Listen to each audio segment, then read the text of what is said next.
Zainab Harake, Ray Parks nilinaw ang paper plate issue sa kanilang kasal.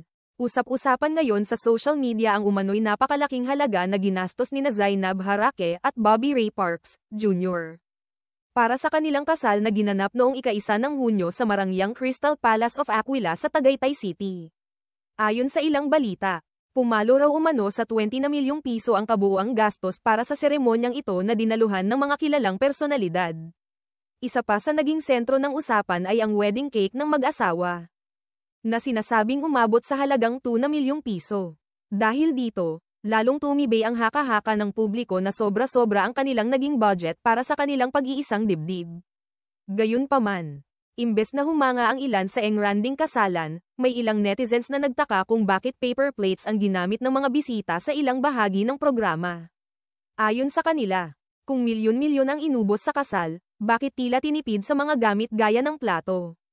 Kaya naman sa naging panayam sa programa ni Boy Abunda na Fast Talk with Boy Abunda, inilahad ni Zainab at Bobby Ray ang kanilang panig at sinagot ang mga kumakalat na isyu tungkol sa kanilang kasal.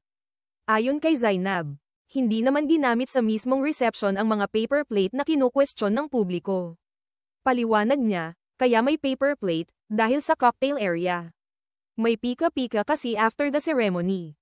Before mag-fireworks, para hindi naiinip yung aming mga bisita po and magutom, nag-ready kami ng mga pika-pika.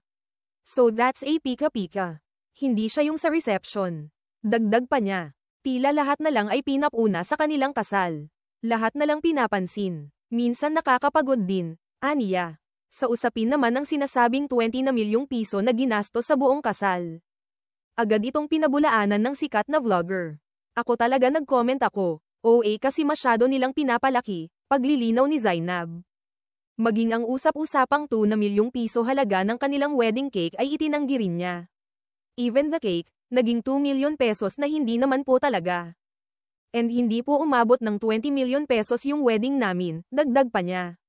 Sa panig naman ng basketball player na si Bobby Ray, mas pinili nitong magpasalamat na lang sa mga taong nagbigay ng atensyon at paghanga sa kanilang kasal. To be honest, na-humble po ako and blessed at the same time kasi po ganun po na po kataas ang tingin nila sa amin, wika niya. Bagamat maraming kontrobersya ang bumalot sa kanilang kasal, mas pinili ng mag-asawa na ituon ang pansin sa pagmamahalan nila at sa suporta ng kanilang pamilya at malalapit na kaibigan. Ayon sa kanila, higit pa sa anumang halaga ng pera, ang mahalaga ay ang tunay na kahulugan ng kanilang pag-iisang dibdib. Sa huli, malinaw ang mensahe ni Zainab at Bobby Ray. Hindi kailangang maging sobrang mamahalin ang lahat ng aspeto ng kasal para masabing espesyal ito. Ang importante ay ang pagdiriwang ng pagmamahalan at ang presensya ng mga taong mahalaga sa kanila.